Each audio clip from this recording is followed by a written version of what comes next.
My name is Coach B, the CEO, co-creator of Extraordinary Outcomes. I'm an ordinary person with extraordinary aspirations who believes in living life for real. Welcome, CEOs, co-creators of Extraordinary Outcomes. Welcome to Solution Saturdays at 6 p.m. Eastern Standard Time. I'm Coach B, the CEO, co-creator of Extraordinary Outcomes. Today's topic, don't play small. It's beneath you. Don't forget to subscribe, share, like, leave a comment, and you can hit the StreamYard link if you are here in YouTube land. And if you want to be a part of this show, feel free to hit the link. I'll see you when you come backstage, bring you up, and you can have your voice heard on today's topic. What is today's topic? Don't play small. It's beneath you. Again, welcome CEOs to Solution Saturday, 6 p.m. Eastern Standard Time. I want to check in with you. I had a doozy of a week. A doozy of a week. And it started with my mailbox being broken into. My mailbox was broken into and the mail was removed. The mail was removed. My mailbox was broken into. And because I'm a solution oriented person, I was like, okay, what do I need to do right now to resolve this issue? So I got on the phone. I did some Googling. They said, oh, you got to go here, make a complaint. You got to go there. You got to make a complaint. Go to the post office, make a complaint. Go to the precinct, make a complaint. Call up the postal inspection office, make a complaint there. But I was like, wow, the lock is not broken. They messed up the door to the mailbox. And I'm like, oh man, this is messed up. So I go to the post office and I'm like, listen, I need a box. I need a box. I need a P.O. box right now so I can continue to get my mail in a safe place. As I'm conducting myself and my business in terms of resolving this issue, I'm growing frustrated. I got to be honest. I'm growing frustrated because one of the questions at the post office was, why didn't you do a particular thing? And in my mind, I'm like, why didn't I do a particular thing? Well, one is because I'm unaccustomed to having my mailbox broken in. So, in other words, there was some questions I guess I was supposed to ask, and I didn't know to ask them because I never had this experience before. So they said, hey, there's no supervisor at this location. Go to another location and speak to the supervisor because the question is, who does the mailbox belong to? Who's responsible for the repairs? Is it the property manager where I reside at? Is it the postal service as those are their boxes? Let me find out what I need to do. So I go to the other post office trying to speak to a supervisor. If I tell you, I felt like I got to run around all day from one place to the next, to the next place, to the next. And did I get resolution? Eventually I did. Did it take some time to get the resolution? Yes, it did. Is my mailbox still broken? Yes, it is. Did I get me another P.O. box? Yes, I did. It was amazing to watch my emotional roller coaster ride during this time. One, in the beginning, I'm like, okay, let's find a solution. Let's do X, Y, and Z. This is 9 o'clock in the morning. by 3, 4 o'clock in the afternoon, I'm tired because I've been running around, didn't eat much, probably wasn't hydrated, a little stressed, about the situation because, like I said, Mel was removed from my box. So I'm like, I don't know what they took, trying to remember what I saw in there last.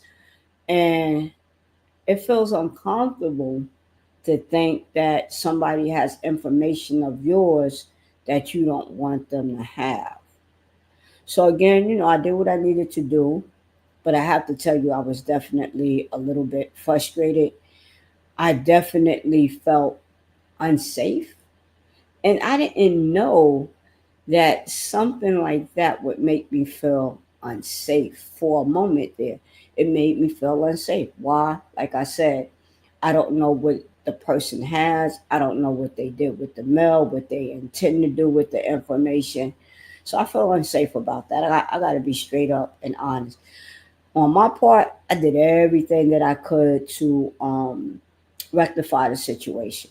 So I'm happy about that. But I wanted to, just to throw that in there, right? Because I get on here and I'm giving you some really good information, some quality information on how to improve your life. But I'm a human being, and I go through ups and downs just like everybody else does. So I just wanted to share that with you, be a little transparent, and let you know, yeah, things happen. I still got to show up to grow up and do what I need to do. But today's topic is don't play small. It's beneath you. Don't play small. It's beneath you. So, what are some of the concerns when we play small? And what is really meant when we say playing small? So, some of the things that come up when we play small, we limit ourselves. We limit ourselves. Like there's some things that we could do, would like to do, want to do, and we talk ourselves out of it before we even give ourselves the opportunity to even see if it's a possibility for us. So, what can happen is we limit ourselves and we don't know because we don't take the opportunity to find out what's on the other side. Dissatisfaction with people, that can happen. Dissatisfaction with people in or life. When I'm not living up to my full potential and I'm not doing the things that feed my soul, I'm dissatisfied with life. I don't want to be bothered. I want to isolate, and sometimes that can lead to what? Depression. And I'm just using me as a case scenario, not saying that that's factual, but I'm just using it for relatability. So a person could become dissatisfied with life. They could be dissatisfied with people, begin to isolate. Some depression can creep in when we're playing small. We lose productivity. So when we're not feeling good about ourselves and we're not feeling excited about life, we're not feeling excited about people because we're playing small. We're not living into our dream. We're not living into our purpose. We're not living into who we want to be. It lowers our productivity. What's meant by that? We may not give 100%. We may not give 100% of ourselves. We may not give 100% of our work. We may just slow down to a point of stopping. It doesn't matter. I don't care. I can't do it. It doesn't matter. Somebody else will do it. And the negative self talk tends to show up when we play small. The self doubt, the lack of confidence, the lack of vision, the lack of morals, the lack of a mission of what we want to accomplish. When I think about playing small, I think about Why am I playing small? What am I afraid of? Am I trying not to upset somebody? Am I playing small because I want people to like me? Am I playing small because I want to fit in? I don't want to shine? Was it learned behavior? I have no idea. But what I do know for a fact is that when we are playing small, we're not giving ourselves the optimal opportunity to do our best. And we're not serving others when we're not serving from a place of confidence. We're not at our fullest potential. What are some of the reasons that you might play small? Do you want to fit in? Do you want people to like you? You don't want to ruffle people's feathers. You don't want to seem like you're showing off. Do you tell yourself, well, I'm being meek? Do you tell yourself, well, it's not about me, it's about other people? What's some of your reasons, the things that you tell yourself to play small? So let me give you an example of something that actually happened for me. I was doing a presentation once, and I got a lot of compliments from the audience. Hey, that was a good, it was a good presentation. It was powerful. It was informative.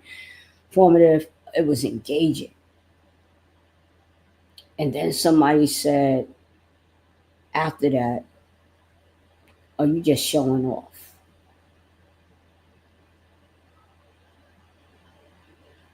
And I remember the feeling that I had from the compliments just disappeared and dissipated. It just went away. And then I just had this sinking feeling in my stomach. Like, wow, somebody thinks I'm trying to show off. And I beat myself up a little bit behind it because the person was important to me. And I felt like, wow, it felt like I was trying to show off. And then it went from beating myself up to a little bit of anguish. Why would somebody come and say that to me? What did I do to them to deserve that comment? And then the anguish dissipated, and I came to understand that me being or living into my potential might offend others for, for no apparent reason. It just might offend others. It just might.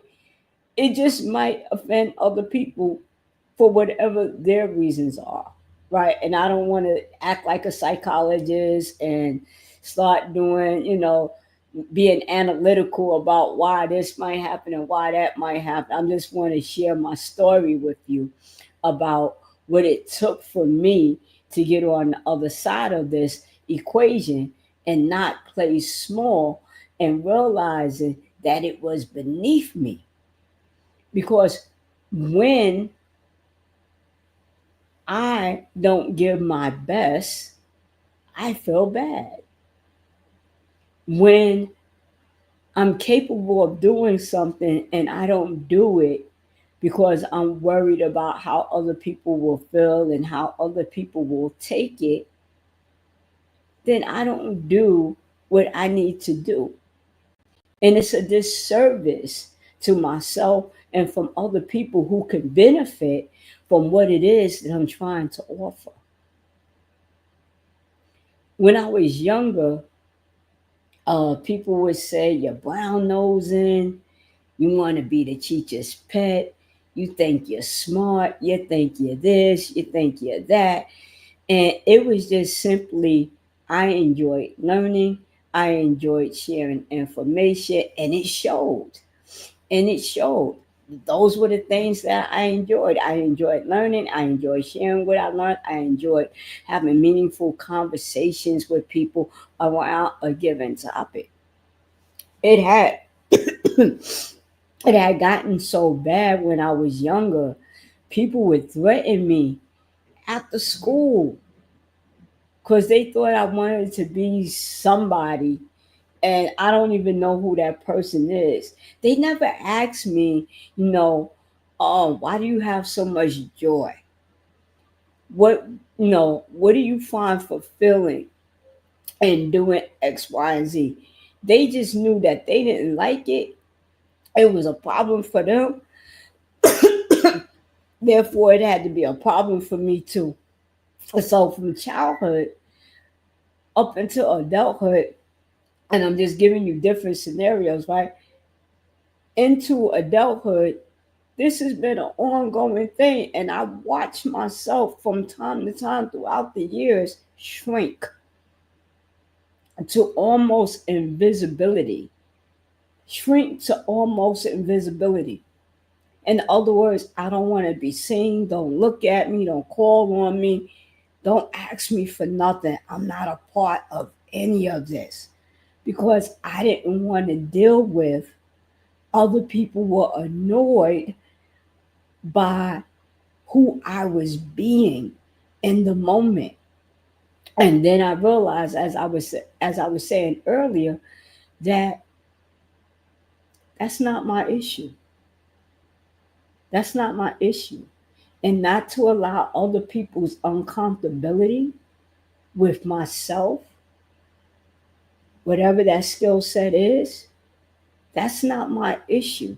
And not to allow their level of uncomfortability, their frustration, they're mad, they're angry, whatever, and some of the sarcastic things that they say and do, that's not for me. That's not for me. Why do I need to hide myself to make you feel better about yourself? If I'm doing something that's beneficial to my community and I'm not harming anyone and I'm giving something that's important, I'm going to keep on giving what I got to give because it's important and it's valuable and it's of service. I'm not going to shrink anymore. And I'm not going to be afraid of, yep, of what you want to say, what you want to do. You don't want to be my friend no more. You weren't my friend in the first place. If you don't want me to be at my best and you don't want me to shine at something that I enjoy and love doing, then maybe we're not a good fit. Maybe we're not a good match. I would never tell somebody, oh, you think you're smart, oh, you think you're better than, you think you're this, you think you're that, when they're living in their purpose, when they're doing what they're called to do. All of us have different gifts and talents and purpose. And so when I see people living into their gift, their talent, and their purpose, and they're out there shining and they're doing their thing, I got a smile on my face. Like, I'm so proud of people who are living in their purpose and that they're not playing themselves down because they realize that playing small is beneath them. It defeats the purpose. Imagine you have a skill, a talent, a purpose that you're not sharing with others because you're afraid of other people's feelings getting hurt. You're afraid of being left out. You don't want to upset the apple cart. It's a form of people pleasing. When we don't shine or we play small, it is a form of people pleasing because we're more concerned and worried about what other people want to say and what they're going to think and what they're going to do because we're acting in our talent and our gift and our purpose. Was it an easy transition to go from, wow, I really want you to like me and be my friend and support me, to, oh, you don't like me, you don't support me. I understand now. I understand what that is. I understand. Me being me makes you feel uncomfortable. I get it. I get it. But I don't know what to do. I can't be you. I can only be myself. So I don't know what to tell you, what to do about how you feel. I don't know what to tell you. What to do about how you feel if you're uncomfortable with me living in my gift, my talent, or my purpose. I don't know what to tell you. Was it an uncomfortable decision to move forward anyway and allow people to fall away by the wayside, so to speak? Because eventually, if you keep moving forward, those people are going to fall by the wayside. But what's universal though is that a new crop of people are going to show up and say and do the same thing. So, can you imagine not living a life, your greatest, your greatest life possible, because other people won't like you? You're making them feel uncomfortable. Could you imagine going through your whole life, worrying about what other people feel, what they think, and what they're going to do because you're living in your purpose? I met this guy some years ago, and he's out there doing his thing in the world. And every time I see him, I'm like, wow, he's really doing it. And I remember when he was starting his business and trying to serve people greatly, and he would put his videos inside of a group. You know, he had a strong message, and people inside the group was like, we don't want this guy in the group no more because he's only talking about this, because he was talking about growth and development, and being your own person, and being productive in society in a great way. And people were so uncomfortable about his messaging in the group. They was like, yo, we can't allow this guy to be in the group no more. You know what he did? He said, thank you for allowing me to be a part of the group. And if I'm not wanted, then that's not some place that I can stay. Now, here's the funny thing. This was at the beginning of the pandemic. Remember what I said? He was just trying to start his business. He just wanted to serve people. He was giving people a lot of great information. And this dude now, 4 or 5 years later, is a multi-millionaire. He was just trying to give people some good, valuable information, and he wanted to share it with people, but they weren't open. They weren't receptive to it. He was like, okay, if that's what it is, that's what it is. I'm not going to let them put my light out. I'm not going to let them not let me shine, not let me do what I need to do for me. I'm still going to grow. I'm still going to grow, and I'm going to continue to serve people, and I'm going to continue to be productive. I'm going to continue to bring value to the community. I just won't bring it to you. You don't want it, you don't have to get it. It's as simple as that. And guess what? Nothing arrogant, nothing sarcastic about it. It was just facts. I want to give you something that's beneficial, that could possibly help you change your life around. You don't want it? It's good. It's valuable information. And guess what?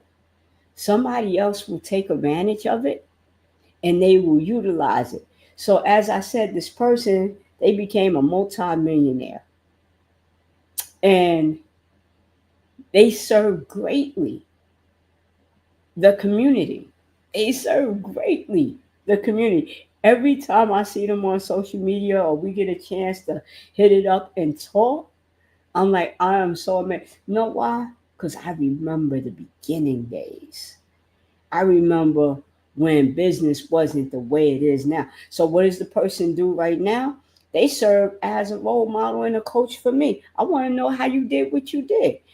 And one of the things that he says is, listen, stay focused. Stay focused on your calling. Stay focused.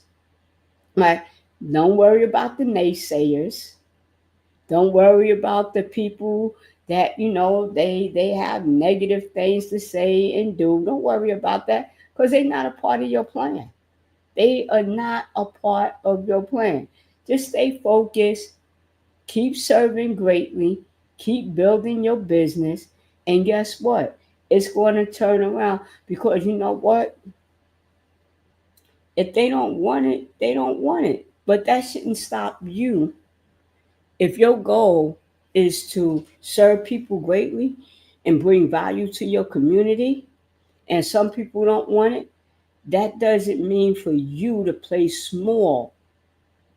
That doesn't mean that you then start playing small and say, oh, they don't want it. They don't like me. Oh, they don't want to be around me. So I shouldn't do that because I don't want to hurt nobody's feelings.